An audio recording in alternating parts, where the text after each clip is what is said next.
How's it going, bros? My name, of course, is Tyler. I'm with the VR Brotherhood, and today I'm going to talk about a few things. The first thing, why I haven't had a video out in a little while. We'll talk about the DK2 announcement, and we'll talk about Mark Zuckerberg acquiring Oculus. So first off, I had some problems with my video editing software. That's why I haven't had any videos out lately. I do have my hands on a new program, and there'll be some videos coming out really soon.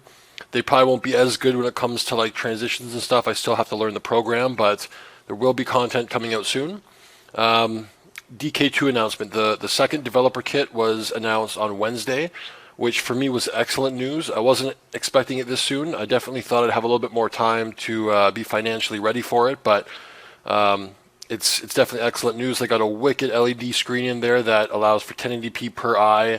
They've got really good positional tracking. So I know a lot of the guys who have got the first developer kit, they've been connecting either a Razer Hydra to the hat, or they've got like a chest piece that can pick up where the tracker is, and they're kind of emulating positional tracking.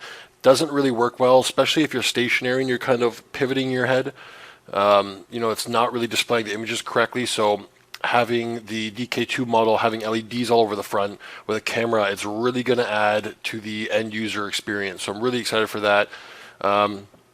Kind of an accidental discovery that they had was the low persistence. So they've got, it's kind of hard to explain low persistence quickly, but normally if you have 60 frames a second, it'll display the first frame and it will hold that image there until the second frame comes in. When really the only accurate time that frame was relevant was the immediate sending of the information. The rest of the time, it's kind of just holding on to incorrect data. So the low persistence is going to display an image and then get rid of it, and it won't display the next image until it's figured out where the head orientation is and the image it should be displaying. So it was kind of an accidental discovery. I don't think they were pushing for that as a kind of a achievement, but it's really going to add to the experience of the Oculus Rift, and without the whole low persistence, we wouldn't really have this type of experience for another couple of years. I mean, you pretty much need like 850 to 1,000 frames a second, I believe, to experience something as like clean and crisp as it's going to be. So I'm really excited for that. And then, of course, following that news, everybody heard that Mark Zuckerberg had acquired Oculus. So when I first heard that, my initial reaction was, early April Fool's joke. I thought there's no way this is possible. Facebook didn't seem in any way relevant to, VR. My second reaction was pretty much 10 seconds of, just freaking out, thinking this was the worst decision Palmer could have made.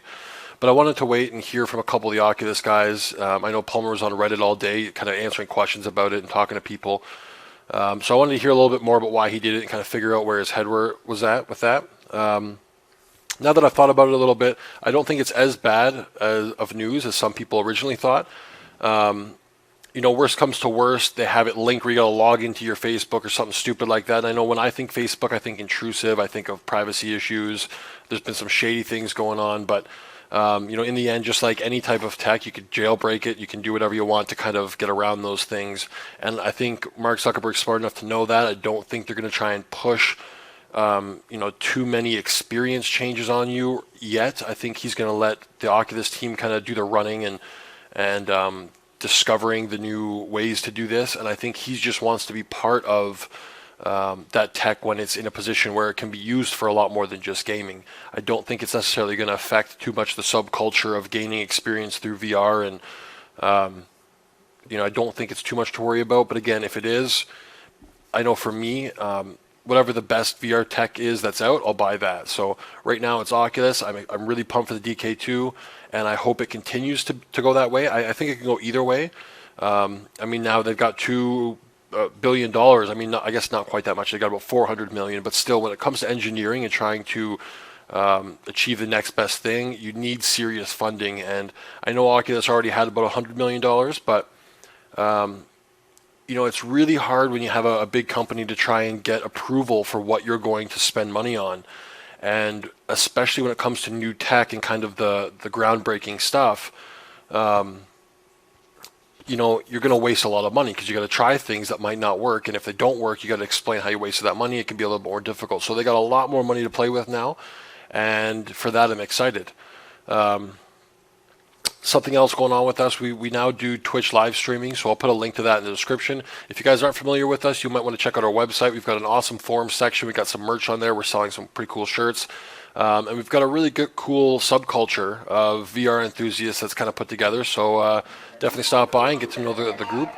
And hope you girls enjoyed the video. Like always, until next time, cheers.